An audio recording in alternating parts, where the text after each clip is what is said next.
Imagine it is exactly 5:59 p.m. Indian Standard Time. You're sitting at your desk, or, well, actually, scratch that.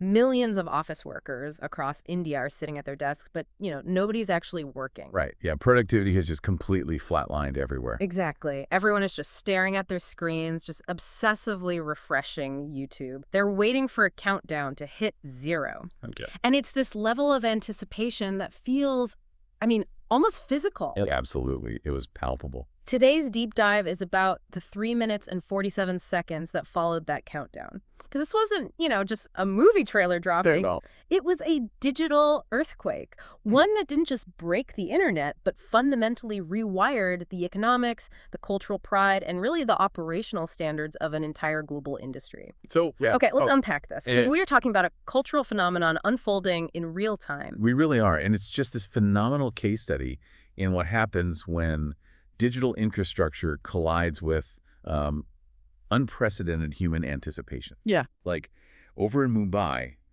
the technical teams managing YouTube India's servers were absolutely holding their breath. They knew this was coming. They had to, right? The hype was insane. Exactly. So they had proactively tripled their server capacity just for this single video release. They distributed the load balancing across multiple data centers to handle the spike.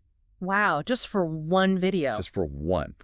But as that clock ticked down to 6:00 p.m., they were watching 3.5 million concurrent viewers just, sitting there waiting in the lobby. That is terrifying for a server tech. Right. And the very second the trailer went live, 4.2 million people clicked play simultaneously. Wait, 4.2 million simultaneous requests on a single video asset. I'm trying to picture the mechanics of that. It's massive. Yeah, that's not just heavy traffic. That is essentially a localized DDoS attack powered by pure hype. It doesn't matter how many servers you have if the routing layer gets utterly bottlenecked like that. And that is precisely the mechanical failure point. Yeah.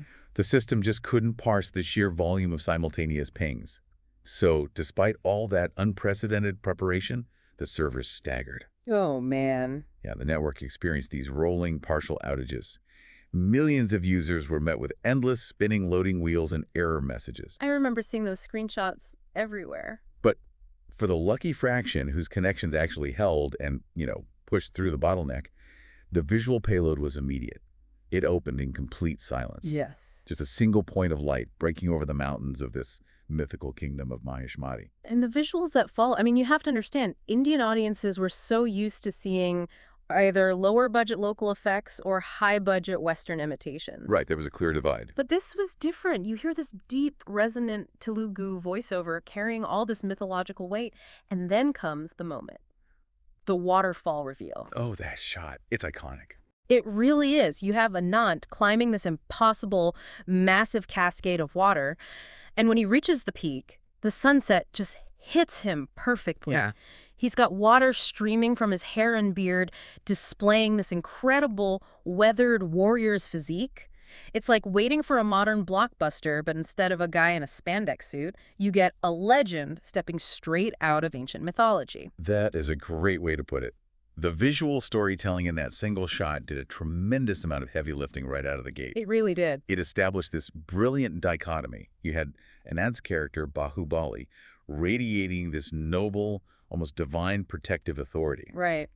And that was instantly juxtaposed with Sudhir's character, Balaladeva, who exuded a very controlled, predatory menace. But what made it stick wasn't just the character design. It was the underlying technical execution that audiences were seeing for the very first time. And here's where it gets really interesting, because the internet didn't just freak out over how cool the shots looked. The deep dive analysis started literally minutes later. Oh, yeah, instantly. People were pausing the video and doing frame-by-frame breakdowns. But what were they actually seeing that was so revolutionary? Well, they were seeing a fundamental shift in visual physics. Film analysts immediately started dissecting the proprietary color grading techniques used in the footage. I like grading. Yeah. Typically in CGI-heavy films, especially at the time, elements like stone, fabric, or water can look sort of weightless or floaty. Oh, I know what you mean, like it doesn't belong in the scene. Exactly. But the grading here was specifically mapped to shadow and light in a way that gave digital assets actual density. The armor looked heavy. The water had real kinetic force. Wow. And that carried over to the practical stunt work, which was deeply integrated with traditional Kalari martial arts. Oh, I've seen some Kalari practitioners before. It's one of the oldest surviving martial arts, heavily based on animal movements, right? It's very grounded. Very grounded. It relies on low stances, raw physics, and momentum. It's not the kind of wire fu or acrobatic choreography you'd see in Western or East Asian cinema. Right, right. So when you watch the combat in this trailer, there was no unrealistic, floaty wire work. It was visceral, brutal, and balletic, but rooted in actual bodily mechanics. It makes complete sense why it resonated so hard. It is like the audience collectively realized, oh, we aren't trying to copy Hollywood anymore. We are doing something entirely our own, pulling from our own martial history and doing it at the absolute highest level. Precisely. But that digital crash on YouTube, that was just a warm-up. Because that exact same overload was about to hit the financial infrastructure of the Indian film industry. And that transition from digital hype to economic reality was violent. We're talking midnight, December 20th, the exact moment advanced bookings opened. Oh boy. BookMyShow, which is India's largest ticketing platform, suffered a catastrophic server failure within 90 seconds. 90 seconds. 90 seconds. Their back end was completely maxed out because the booking load was 10 times their highest historical projection. That is insane. And over at PVR INOX, the theater chain servers are getting hammered with 50,000 booking attempts every single minute. Unbelievable. They literally had to build and implement an emergency digital queue system in real time just to give people the chance to attempt to buy a ticket for a movie that wasn't even coming out for another 4 weeks. Okay, hold on. Let's talk about the actual numbers that came out of this booking apocalypse, because I honestly struggle to wrap my head around this. Yeah, the numbers are wild. They had these paid previews, which cost a massive premium, up to 3,000 rupees a ticket, and those sold out in a blink. But the final tally for pre-sales was 416 crore rupees globally, 327 in India, 89 international. Yep. Wait, 416 crores? That is roughly 50 million US dollars. Most successful films don't make that in their entire theatrical run. Right. How is that even possible? Was this purely marketing manipulation, or is something else happening here? What's fascinating here is that trade analysts themselves struggle to contextualize those figures. When you see a number like 416 crores before the theater doors even open, your first instinct is to assume corporate bulk buying or inflated marketing metrics. Naturally, yeah. But if you look at where the money was coming from, the metrics prove this was organic. It had morphed from a marketing campaign into a full-blown cultural movement. But how do we know for sure it was organic? Because of the non-traditional markets. If it were just domestic manipulation, you wouldn't see Chinese distributors reporting 40% of their theater capacity pre-booked in Beijing and Shanghai. Oh, wow. You wouldn't see 30% of the opening weekend pre-sold in Japan. Audiences in those countries don't speak the language and largely didn't have the same cultural context. Right, totally different markets. But they were laying down money because they resonated so deeply with the epic storytelling and the sheer visible dedication to the craft in that trailer. So the visual language was strong enough to completely bypass the actual spoken language. Exactly. It proved the trailer transcended linguistic boundaries. Uh-huh. But domestically, those astronomical numbers were driven by something far more intimate. Okay. They were earned through a profound display of cultural respect that took place in Hyderabad just 24 hours before all this booking chaos began. Right, the media interaction. They gathered over 300 journalists from national and international outlets. And Anant walks out looking incredibly regal. Oh, absolutely. He had spent 3 years transforming his body for this role, so he has this undeniable presence. He steps up to the microphone, and he doesn't speak in English. He doesn't speak in Hindi. He begins addressing the room in absolutely fluent colloquial Telugu. Yes. And here is where it gets really interesting to me. We see actors go on press tours all the time. Usually they have phonetic cue cards. The cue cards, always. Right. They memorize one local greeting. They say it with a terrible accent. The crowd cheers because the bar is literally on the floor, and then they immediately switch back to English. But Anant didn't do that. No, he took a completely different approach. Yeah. He didn't just speak Telugu.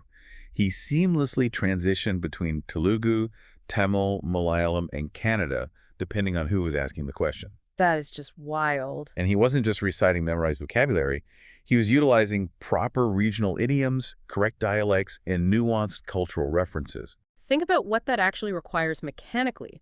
If someone tries to use your local slang and gets the inflection even slightly wrong, it is incredibly jarring. Exactly. It backfired. You immediately know they're a tourist.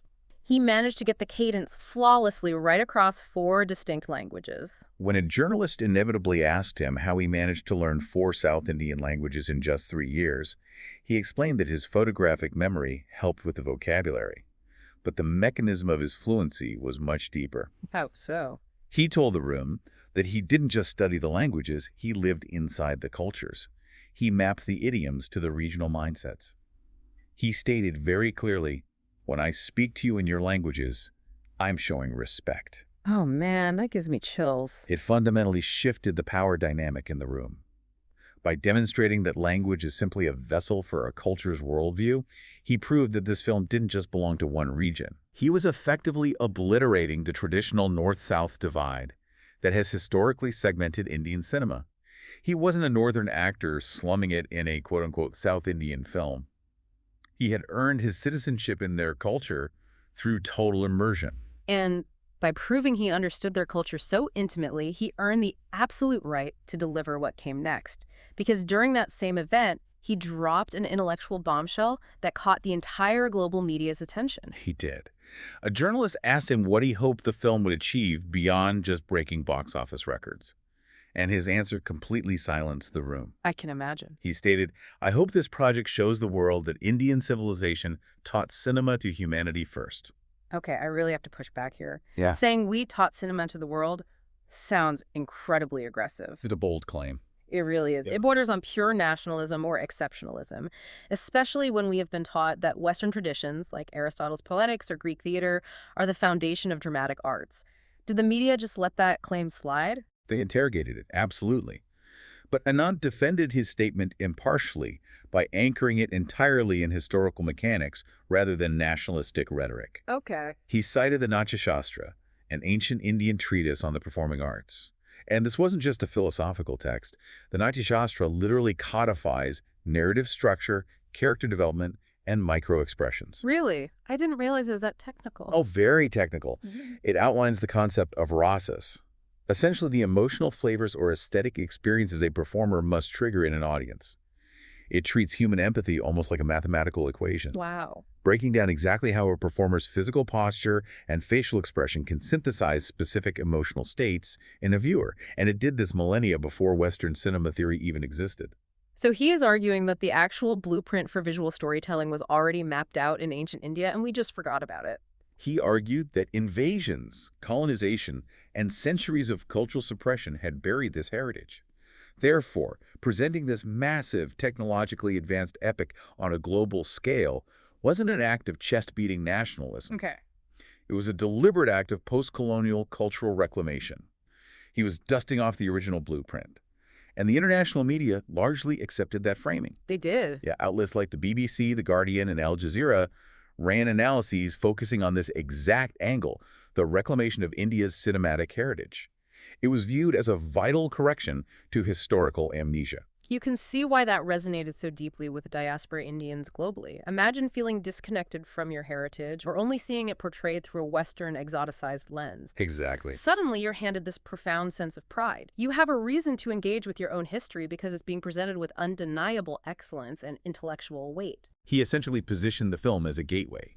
He didn't want audiences to consume an exotic fantasy.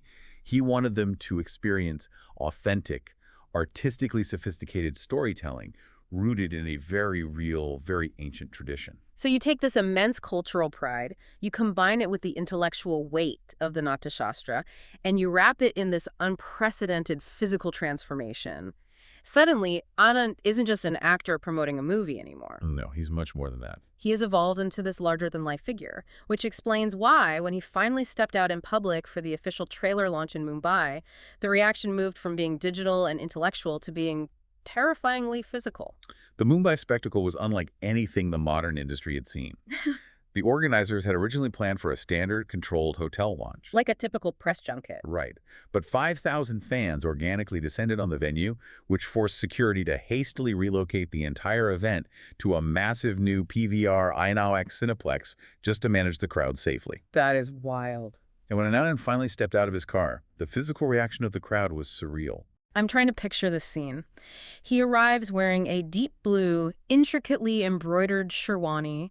His hair is pulled back in a half updo. And the reaction, I mean, you had grown men's knees literally weakening. Yeah. Women were fainting against the security barricades.